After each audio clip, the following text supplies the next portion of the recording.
जय श्री राम। आपका बहुत बहुत स्वागत है। महाराष्ट्र में एक तरफ बीएमसी चुनाव की तैयारी चल रही है, उद्धव ठाकरे राज ठाकरे के गठबंधन की बातचीत है और इंडिया अलायंस में टकराव चल रहा है। लेकिन इस बीच देवेंद्र फडणवीस ने विधानसभा में एक ऐसी बात बोली है, उद्धव ठाकरे को एक ऐसा ऑफर दिया है कि इससे सबके कान खड़े हो गए हैं। उद्धव ठाकरे के, एकनाथ शिंदे के पूरा जो एमबीए है वो देवेंद्र फडणवीस की बात सुन के हैरान है और अलग अलग मतलब निकाल रहा है, क्योंकि फडणवीस ने विधानसभा में कहा ही कुछ ऐसा है और जिससे उद्धव ठाकरे की हालत भी पता चलती है कि उनकी क्या स्थिति हो गई है। विधानसभा में बुधवार को अंबादास दानवे, जो कि शिवसेना के नेता और पहले भाजपा में हुआ करते थे, उनका कार्यकाल पूरा हुआ अंतिम दिन था जिस पर चर्चा हो रही थी। और इस दौरान देवेंद्र फडणवीस ने कहा उद्धव ठाकरे से, उद्धव ठाकरे का नाम लेकर भी उन्होंने कहा कि हमारा तो उधर आने का कोई स्कोप नहीं है, यानी कि ऑपोजिशन की तरफ, उस तरफ जो बेंचेस होती है, कि हमारा तो वहां आने का कोई स्कोप नहीं है। 2029 तक तो हम तो यही रहने वाले हैं, कुछ उसमें हो नहीं सकता है, लेकिन आपका इधर आने का स्कोप है, यानी कि सत्ता की तरफ, और हम उसको लेकर अलग तरह से विचार कर सकते हैं, अलग तरह से बात कर सकते हैं। अब ये उन्होंने कहा तो हंसते हंसते वो बोलते हुए भी रुक गए थे। लेकिन ये बात भले ही हंसते हंसते कही गई है, लेकिन राजनीति में इतनी बड़ी बातें ऐसी नहीं कही जाती है जब उनका ये कहना है कि आपका इधर आने का स्कोप है। एक तरह से उन्होंने ये तो बताया कि 29 तक आप लोग चाहे जितना भी जोर लगा ले, चाहे कुछ भी कर ले, राज ठाकरे के साथ आ जाए, एमबीए के साथ आ जाए, मैं यहाँ कुर्सी पर बैठा हूँ और यहाँ से मैं हटने वाला नहीं हूँ, भाजपा सत्ता से जाने वाली नहीं है। चाहे आप बीएमसी चुनाव के लिए कोई गठबंधन करें, विधानसभा के लिए कोई गठबंधन करें, कोई फर्क नहीं पड़ेगा। लेकिन उद्धव ठाकरे जो इधर उधर भटक रहे हैं, कभी राज ठाकरे को मैनेज करते हैं, कभी कांग्रेस को, कभी शरद पवार को, तो इतना मैनेज करने में क्यों लगे हो? एक विकल्प है, उस पर सोच सकते हो। तो एक तरह से उन्होंने उद्धव ठाकरे को उनका राजनीतिक स्तर भी बता दिया और साथ ही ये भी बता दिया कि हिंदुत्ववादी पार्टियों के लिए हमारे दरवाजे ऐसा नहीं है कि पूरी तरह से बंद हो गए हैं। तो भाजपा ने कई संकेत तो उससे गए हैं, जैसे एकनाथ शिंदे भी बीच बीच में तिल मिलाते रहते हैं, उन्हें भी लगता है कि डिप्टी सीएम हूँ, सीएम ही हो जाता तो अच्छा था। तो कहीं ना कहीं इनसे, इस बात से उनके मन में भी कुछ चीजें जरूर पैदा हुई होंगी, कुछ उनके भी कान खड़े हुए होंगे और उनको भी लगा होगा कि ऐसा नहीं है कि भाजपा उनके दम पर सत्ता में है। लेकिन इससे ज्यादा संकेत उनका उद्धव ठाकरे के लिए ही था, क्योंकि उद्धव ठाकरे के हालात तो इस वक्त खराब है ही। आप किस तरह से वो भटक रहे हैं देख सकते हैं। पहले वो एमबीए के साथ थे विधानसभा लोकसभा में, वहां कोई बात नहीं बनी, फिर किसी तरह राज ठाकरे को साथ लेकर आए। राज ठाकरे की अपनी मजबूरियां, अपनी स्थितियां हैं, लेकिन उद्धव ठाकरे जो कि शिवसेना के, उनको कमान सौंपी गई थी, शिवसेना के नेता बने थे, बाला साहेब ठाकरे ने बनाया था, और राज ठाकरे उनके नेतृत्व को अस्वीकार करके अलग हुए थे।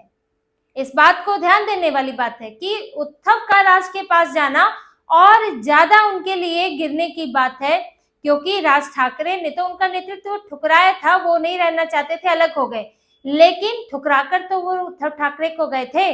तो यहाँ है कि उद्धव ठाकरे जो कहते थे मेरे पिता का नाम चुरा लिया, उन्हें पार्टी में नहीं रहना है, मतलब उनको पिता का फैसला मंजूर नहीं है, लेकिन पिता का नाम जरूर चुरा लिया, उनके जैसा बनते हुए दिखना जरूर है। तो ये राज ठाकरे को लेकर कहा करते थे उद्धव ठाकरे, लेकिन आज वो खुद गए राज ठाकरे के पास, अब राज ठाकरे को मैनेज करो।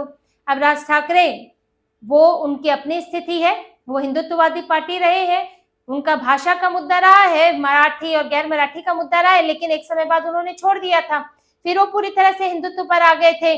अभी उन्होंने फिर से भाषा का मुद्दा उठाया, लेकिन खुद ही थोड़ा पीछे भी हट गए। ये कह दिया, लगा कि बहुत ज्यादा बवाल हो रहा है, तो कहा कि कुछ करो तो वीडियो ना बनाओ, क्योंकि वीडियो नहीं बनाएंगे तो प्रचार कैसे होगा? वीडियो बना के ही तो पता चलता है, एक को मारो तो 10 को पता चलता है। तो कहा वीडियो नहीं बनाना है, भाषा को लेकर ये कहा, बयान जारी करने से मना किया है अपने नेताओं को, तो वो भी इसको पूरी तरह से आंदोलन की तरह नहीं बनाना चाहते हैं, क्योंकि इसका नुकसान तो है ही, क्योंकि भाषा का मुद्दा कहीं ना कहीं सेटल हो गया है और महाराष्ट्र में वो स्थिति नहीं है जो दूसरे तमिलनाडु में है, जहां हिंदी से नफरत है, जहां हिंदी ही बोलते नहीं है। राजनीतिक पार्टियों ने नफरत पैदा कर रखी है, लोगों के बीच नहीं है, लेकिन राजनीतिक पार्टियों ने नफरत पैदा कर रखी है। लेकिन महाराष्ट्र में ऐसा नहीं है, मुंबई में ऐसा नहीं है, हिंदी फिल्म इंडस्ट्री है, सब लोग मिलजुल कर रहते हैं। तो ऐसे में राज ठाकरे को भी उत्तर भारतीय वोटों का डर सताता है, इसीलिए वो भी हिंदुत्व पर अपने टिके हुए हैं। अब वो हिंदुत्व पर टिके रहेंगे तो उद्धव ठाकरे को कांग्रेस को मैनेज करना पड़ेगा। इसीलिए कुछ समय पहले बोला था उद्धव ठाकरे ने कि इंडिया अलायंस की बैठक हो जानी चाहिए, क्योंकि कुछ अभी क्लियर नहीं हो रहा है क्या करना है।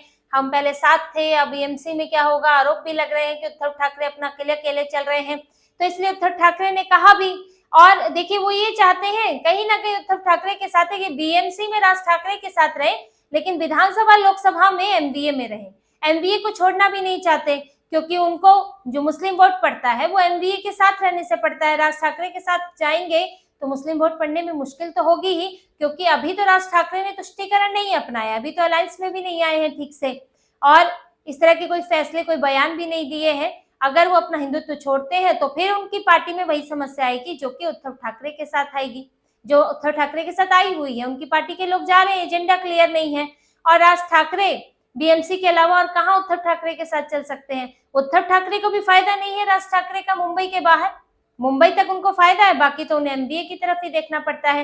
इसलिए उद्धव ठाकरे को, राज ठाकरे को भी मैनेज करना है, कांग्रेस को भी करना है, शरद पवार को भी करना है। तो ये सारी चीजें देखनी है। अपनी पार्टी के लोग जो दिन रात छोड़कर जा रहे हैं उनको भी रोकना है। इसीलिए उनके लिए ये है कि एक सिंगल पार्टी विकल्प है, जहां सिर्फ एक ही पार्टी को मैनेज करना है और अपनी विचारधारा के साथ भी चलेंगे, कंफ्यूजन नहीं होगी, तो वो बेहतर विकल्प है, और वो है भाजपा। तो ये उद्धव ठाकरे के हालात तो खराब हैं, और जो देवेंद्र फडणवीस ने कह दिया उससे तो और स्थिति स्पष्ट हो जाती है। और देखिए भाजपा के साथ क्या है, भाजपा को ऐसा नहीं है कि उद्धव ठाकरे की जरूरत है। भाजपा तो अपने आप में ही इतना वोट मिला हुआ है कि वो अकेले भी सरकार बना सकती है, और साथ में दो पार्टनर तो और है ही। लेकिन भाजपा की एक रणनीति रही है कि हिंदुत्ववादी वोटों को, हिंदुत्ववादी पार्टियां टूटे नहीं, अलग ना हो, बिखरे नहीं।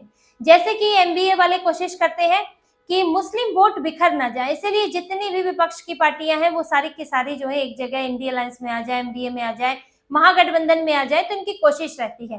तो भाजपा भी इसकी कोशिश करती है कि वोट ना बटे। और दूसरा, देखिए सिर्फ बात राजनीति की नहीं है, ये एक विचार है, हिंदुत्व एक विचार है, और इस विचार पर चलने वाली पार्टियां भारत में बहुत कम है, कह सकते हैं ना के बराबर है। एक भाजपा है, यहाँ से शिवसेना है, वहां से अभी पवन कल्याण खड़े होना शुरू हुए हैं, और एकनाथ शिंदे भी इन्हीं से अलग हुए हैं, राज ठाकरे भी शिवसेना से ही अलग हुए हैं। तो हिंदुत्ववादी पार्टियां बहुत ही कम है। जो एनडीए का हिस्सा है भी, उनके लिए वो एक राजनीतिक मजबूरी है, वो हिंदुत्ववादी पार्टी नहीं है। चाहे जदयू है, वो करते रहे हैं, तुष्टीकरण की राजनीति करते रहे हैं, राजद के साथ भी सेट हो जाते हैं, भाजपा के साथ भी, भाजपा के साथ आते हैं तो तुष्टीकरण बंद कर देते हैं। इधर से चंद्रबाबू नायडू, वो भी मुस्लिम वोटों के लिए कोशिशें करते रहते हैं। तो ये एनडीए के साथ है, इसलिए नहीं कि हिंदुत्व के कारण, इसलिए कि कुछ राजनीतिक मजबूरियां हैं, इसीलिए वो साथ आए हैं। लेकिन भाजपा, शिवसेना इस तरह की पार्टियां रही हैं जिनका आधार ही हिंदुत्व है। वो हिंदुत्व से हटते हैं तो पार्टी ही खत्म हो जाती है, और उनके जो लोग हैं, जो पार्टी के कार्यकर्ता हैं, नेता हैं, वो इसी विचार से आगे चलते हैं, नीतियां बनाते हैं, काम करते हैं। तो हिंदुत्ववादी पार्टियां पहले ही कम है, और अगर एक हिंदुत्ववादी पार्टी वापस आती है, साथ में आती है, तो इससे हिंदुओं की ही जीत होगी। एक जो विचार है वो और मजबूत होगा, आपके लिए आवाज खड़े करने वाले, हिंदुओं के लिए आवाज उठाने वाले लोग और बढ़ेंगे, पार्टियां और बढ़ेंगी। इसलिए भाजपा हिंदुत्व पार्टियों को, हिंदुवादी पार्टियों को एक साथ रखना चाहती है। इसलिए ये बात उद्धव ठाकरे को कह भी दी गई, चाहे मजाक में कही गई। उद्धव ठाकरे ने भी कहा कि ये सब तो मजाक है, इस पर क्या बात करना है। लेकिन कोई चीज विधानसभा में इतने बड़े पद से कही गई हो तो वो पूरी तरह से मजाक नहीं होती है, संकेत होते हैं। इसका मतलब ये नहीं होता है कि तुरंत जो है उद्धव ठाकरे को ले लिया जाएगा, या भाजपा को बहुत जरूरत है और शिंदे के लिए मुसीबत है, ऐसा नहीं है। वो तो अपना अलायंस चलता रहेगा, महायुति, अभी बीएमसी भी लड़ेंगे, और उद्धव ठाकरे हो सकता है राज ठाकरे के साथ चुनाव लड़े। लेकिन एक संकेत होता है, क्योंकि स्थितियां कभी भी करवट ले सकती है। उद्धव ठाकरे, वो उनकी स्थिति बीएमसी के बाद क्या बनती है और उससे पहले वो क्या सोचे, तो ये सब के लिए छोटे छोटे संकेत जो है अपने में मायने रखते हैं। लेकिन महाराष्ट्र की राजनीति में अभी बहुत कुछ होना बाकी है, बहुत उथल पुथल का दौर है।